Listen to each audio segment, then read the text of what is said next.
Hello everyone, I hope आप सभी लोग अच्छे होंगे। आज मैं आ गई हूँ आपके पास एक न्यू वीडियो लेके जिसमें हम डिस्कस करेंगे इवैल्यूएशन कि क्या होता है इवैल्यूएशन हमारे एजुकेशन सिस्टम में। इसमें हम मीनिंग ऑफ इवैल्यूएशन को डिस्कस करेंगे, कैरेक्टरिस्टिक ऑफ इवैल्यूएशन को डिस्कस करेंगे और नीड ऑफ इवैल्यूएशन को डिस्कस करेंगे। तो ये वीडियो आपके लिए बहुत ज़्यादा हेल्पफुल होने वाली है, तो वीडियो को लास्ट तक की मेरे साथ ज़रूर से देखिएगा। वीडियो को स्किप मत कीजिएगा। बहुत ही इजी लैंग्वेज में मैंने आपको समझाने की पूरी कोशिश की है, इजी नोट्स में। तो ये वीडियो बिल्कुल भी स्किप मत करिएगा। इससे पहले वाली वीडियो में मैंने मेजरमेंट का टॉपिक जो है वो डिस्कस किया है, उसमें कैरेक्टरिस्टिक्स, नीड, मीनिंग सब कुछ मैंने बताया है। लिंक डिस्क्रिप्शन बॉक्स में है, तो जिन स्टूडेंट्स ने वो वीडियो नहीं देखी है अभी तक, उस लिंक पे क्लिक करके आप उस वीडियो को देख सकते हो। चलिए वीडियो को शुरू करते हैं बिना टाइम वेस्ट करे। Evaluation in education is a comprehensive and systematic process that involves assessing student learning skill and knowledge to determine the effectiveness of educational program and teaching method. Evaluation क्या है? एक comprehensive, एक बहुत ही broad और systematic process है जिसमें हम बच्चों की learning को, skills को, नॉलेज को डिटरमाइन करते हैं, एक्सेस करते हैं कि किस तरीके से उसकी क्या स्किल है, कितनी क्या उसके अंदर नॉलेज है, कितनी क्या उसके अंदर कैपेबिलिटी है किसी चीज़ को करने के लिए। तो इवैल्यूएशन इसी चीज़ के लिए यूज़ किया जाता है ताकि हम उस बच्चे के अंदर जो भी चीज़ है, जो भी स्किल है, जो भी लर्निंग, जो भी नॉलेज है, उसको हम पहचान सकें। और इसके लिए कई सारे एजुकेशनल प्रोग्राम्स चलाए जाते हैं, टीचिंग मेथड्स का यूज़ किया जाता है जिससे कि बच्चों की कैपेबिलिटी को हम जान सकें। It plays a crucial role in the educational landscape, surviving multiple purpose that contribute to the overall improvement of the learning experience for a student। और इवैल्यूएशन बहुत ही क्रूशियल रोल प्ले करता है हमारे एजुकेशन सिस्टम में, और ये बहुत ज़्यादा मल्टीपल पर्पस को कंट्रीब्यूट करता है जिससे कि हमारे स्टूडेंट के अंदर ओवरऑल इम्प्रूवमेंट हो सके। उसके अंदर जो भी कह सकते हैं कि लर्निंग कैपेबिलिटी है वो और ज़्यादा इन्हांस होके निकले। It involves collecting data through various methods such as tests, quizzes, assignments, and observation to determine how well students are achieving educational goals and objectives। और इवैल्यूएशन जो है वो वेरियस मेथड्स का यूज़ करते हैं जिससे कि बच्चों के हम एजुकेशनल गोल्स और ऑब्जेक्टिव्स को डिटरमाइन कर सकें। अब वो कौन कौन से मेथड्स हैं यहाँ पे आप देख सकते हो। सबसे पहला, टेस्ट के ज़रिए हम बच्चों के अचीवमेंट को डिटरमाइन कर सकते हैं, क्विजेस के थ्रू, असाइनमेंट्स के थ्रू और ऑब्जर्वेशन के थ्रू। आई होप ये मीनिंग आपको अच्छे से क्लियर हो गई होगी।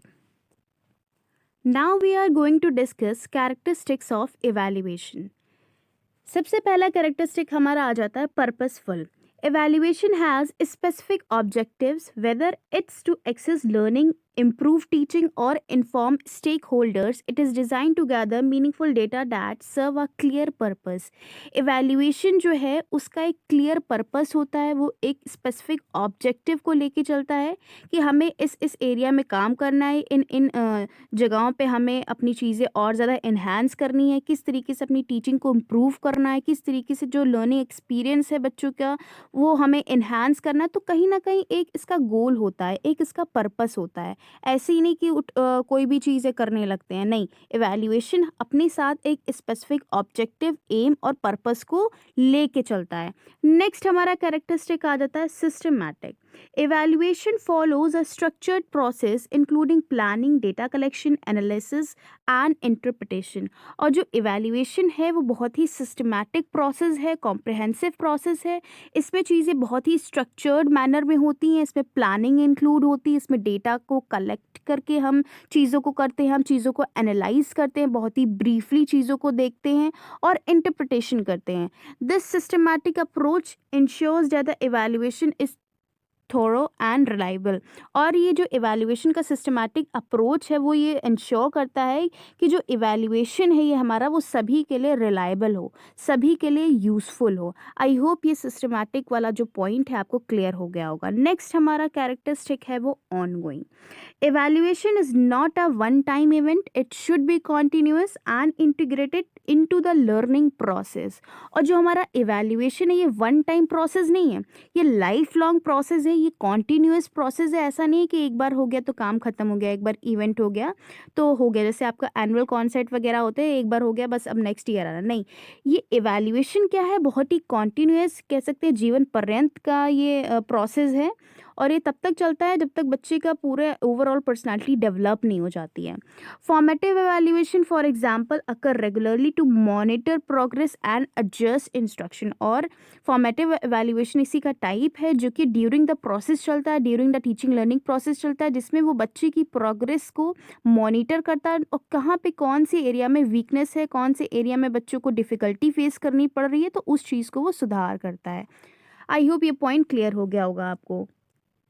फोर्थ हमारा कैरेक्टरिस्टिक आ जाता है comprehensive. Effective evaluation considers multiple aspect of learning. जैसे कि मैंने आपको मीनिंग में ही बताया था कि जो इवैल्यूएशन है वो कॉम्प्रहेंसिव है और सिस्टमैटिक प्रोसेस है, जिसमें कई सारे ब्रॉड टॉपिक्स को इंक्लूड किया जाता है, बच्चे की ओवरऑल डेवलपमेंट पे फोकस किया जाता है, जिसमें कि including cognitive, emotional and social development, सारी ही एस्पेक्ट कवर किया जाता है।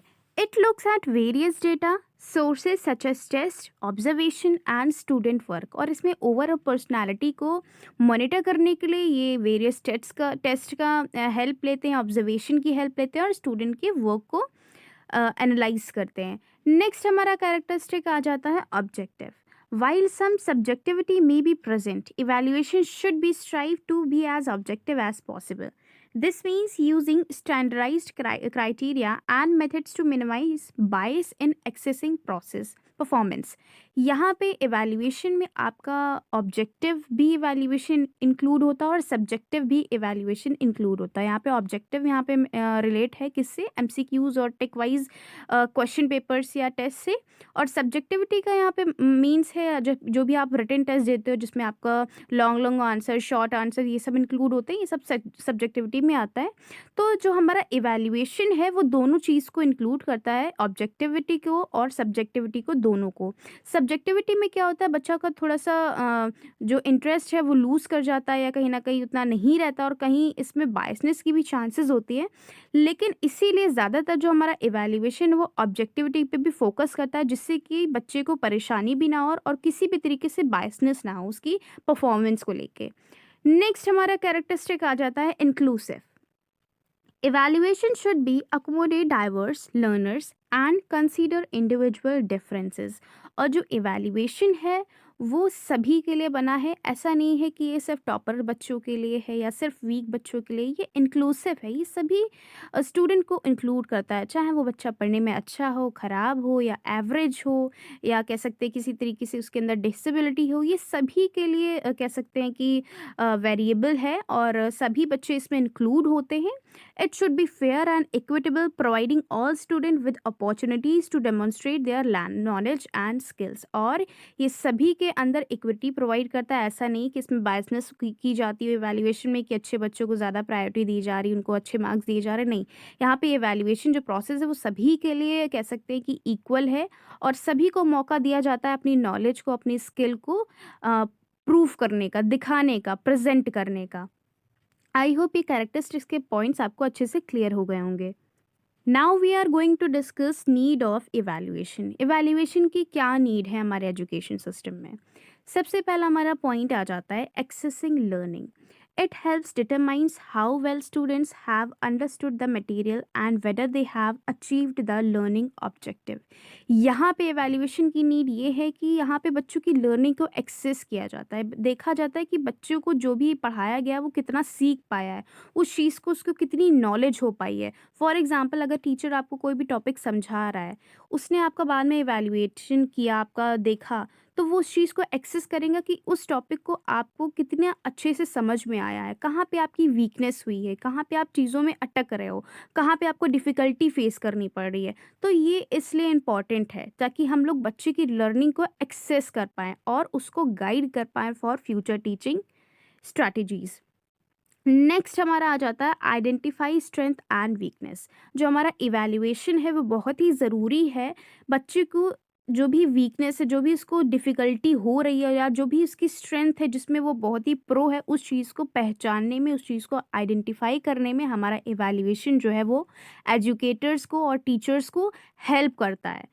आई होप ये पॉइंट आपको क्लियर हो गया होगा। नेक्स्ट हमारा पॉइंट आ जाता है improving instruction. Evaluations provide feedback to teachers about the effectiveness of their teaching methods. यहाँ पे जो हमारा एवैल्यूएशन है ये दोनों के लिए यूज़फुल है और वेरिएबल है। ऐसा नहीं है कि सिर्फ स्टूडेंट्स के लिए एवैल्यूएशन बनाया गया है, ये टीचर्स के लिए भी बनाया गया है, जिससे कि वो अपनी टीचिंग को और ज़्यादा एनहांस कर सकें और ज़्यादा इम्प्रूव कर सकें। वो देख सकें कि कहाँ पे हमारी टीचिंग में कहाँ पे कमी आ रही, किस तरीके से हम बच्चों को और अच्छे से समझा सकें और हम टीएलएम्स का यूज़ कर सकें, टीचिंग एड्स का यूज़ कर सकें, जिससे कि बच्चों को उस टॉपिक को के बारे में बहुत अच्छी नॉलेज हो जाए। वो बच्चा उस टॉपिक को बहुत ईज़ी मैनर में और बहुत ही अच्छी तरीके से समझ सके। तो ये कहीं न कहीं जो है वो टीचर्स के लिए भी हेल्पफुल है, ताकि वो अपनी चीज़ों को एनालाइज़ कर पाएँ, अपनी जो टीचिंग है उसको देख सकें, उसको सुधार सकें कि क्या हम यहाँ पे लैग कर रहे हैं, कहाँ पे हमें और चीज़ें सुधारनी है, कहाँ पे हमें बच्चों की लर्निंग पे और ज़्यादा फ़ोकस करना है। तो कहीं न कहीं जो ये इवैल्यूएशन है वो टीचर्स के लिए भी हेल्पफुल है। By analyzing education's results, educator can adjust their instructional strategies to enhance student learning. यहाँ पे वो रिजल्ट्स को देखते हुए एजुकेटर्स जो हैं वो अपनी इंस्ट्रक्शनल स्ट्रैटेजीज़ को भी एडजस्ट करते हैं, जिससे कि बच्चों की जो लर्निंग है वो और ज़्यादा इन्हांस हो सके। नेक्स्ट हमारा जो नीड है वो है accountability. Evaluations hold both student and educators accountable for learning outcomes. यहाँ पे जो इवैल्यूएशन है वो जवाबदेही बनाता है दोनों को ही, स्टूडेंट्स को भी और एजुकेटर्स को भी, ताकि जो भी उनका जो लर्निंग आउटकम्स है वो उसके लिए आंसरेबल हो पाए। They ensure that educational standards are met and help maintain quality in education. और इवैल्यूएशन जो है वो देखता है कि जो भी हमारे एजुकेशनल की जो स्टैंडर्ड्स हैं वो उस तक की चीज़ें पहुंच पा रही हैं कि नहीं, हमारी जो क्वालिटी है वो एजुकेशन में मेंटेन है कि नहीं। ऐसा तो नहीं है कि चीज़ें बहुत ही डाउन जा रही हैं, या कह सकते हैं कि बच्चों को जिस तरीके से बुक्स का नॉलेज होना चाहिए वो नहीं हो पा रहा। तो ये सारी चीज़ें भी जो है वो इवैल्यूएशन इंश्योर करता है। नेक्स्ट हमारा जो नीड है वो है मोटिवेशन। बहुत ही इंपॉर्टेंट पॉइंट है ये। Regular evaluation can motivate students by providing them with goals to strive for. यहाँ पे क्या होता है कि जो इवैल्यूएशन है जो कह सकते हैं, क्योंकि ये कॉन्टीन्यूअस है, तो यहाँ पे रेगुलर इवैल्यूएशन होता है स्टूडेंट का, जिससे कि बच्चों को मोटिवेशन दी जा सके ताकि वो अपने गोल्स को और जल्दी से अचीव कर सकें। They can also encourage self reflection and a growth mindset as students see their progress over time. और जो इवैल्यूएशन, रेगुलर इवैल्यूएशन है वो कहीं ना कहीं बच्चों को भी हेल्प करता है कि अपनी वीकनेसेस को, अपनी कमियों को, अपनी स्ट्रेंथ को वो देख सके खुद से, और खुद ही माइंडसेट को अपने डेवलप करे, अपने चीज़ों को सही करे, जिससे कि उनकी जो प्रोग्रेस है वो और ज़्यादा अच्छी हो सके टाइम के साथ। आई होप ये नीड आपको अच्छे से क्लियर हो गई होगी।